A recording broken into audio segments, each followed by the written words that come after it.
ಬಳ್ಳಾರಿ ಜಿಲ್ಲೆಯಲ್ಲಿ ಮಾತ್ರ ಕಳೆದ 3 ವರ್ಷದಲ್ಲಿ ಬೈಕ್ ಅಪಘಾತದಲ್ಲಿ ಮೃತಪಟ್ಟವರ ಸಂಖ್ಯೆ 462.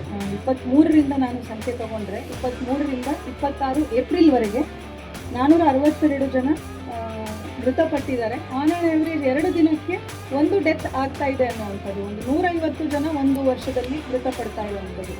ಒಂದು ವರ್ಷದಲ್ಲಿ 365 ದಿನ ತಗೊಂಡ್ರೆ 2 ದಿನಕ್ಕೆ ಒಂದು ಸಾವು ಬೈಕ್ ಅಪಘಾತದಲ್ಲಿ ಆಗ್ತಾ ಇರುವಂಥದ್ದು. ಹೆಲ್ಮೆಟ್ ಬಗ್ಗೆ ಒಂದು ಜಾಗೃತಿ ಮೂಡಬೇಕು. ಇದು ಯಾರೋ ಎನ್ಫೋರ್ಸ್ ಮಾಡ್ತಾ ಇದ್ದಾರೆ, ಯಾರೋ ನೋಡ್ತಾ ಇದ್ದಾರೆ ನಮ್ಮನ್ನು, ಅದಕ್ಕೋಸ್ಕರ ಹೆಲ್ಮೆಟ್ ಧರಿಸ್ತೀವಿ ಅನ್ನುವಂಥ ಕಾರಣಕ್ಕೆ ಸೀಮಿತ ಆಗಬಾರ್ದು. ನಮ್ಮ ಒಂದು ಜೀವ ಅತ್ಯಮೂಲ್ಯ ಅನ್ನುವಂಥದ್ದು, ಅದನ್ನು ನಾವು ಕಾಪಾಡಬೇಕಾದ್ರೆ ನಮ್ಮ ಶಿರ ಏನಿದೆ ಅದು ಸುರಕ್ಷಿತವಾಗಿದ್ದರೆ ಮಾತ್ರ ನಮ್ಮ ದೇಹಕ್ಕೆ ಒಂದು ಚೈತನ್ಯ ಇರುತ್ತೆ ಅನ್ನುವಂಥದ್ದು ಜನರು ಮನಗಾಣಬೇಕು. ಅವರ ಸ್ವ ಇಚ್ಛೆಯಿಂದ ಹೆಲ್ಮೆಟನ್ನು ಧರಿಸುವಂಥದ್ದಾಗಬೇಕು.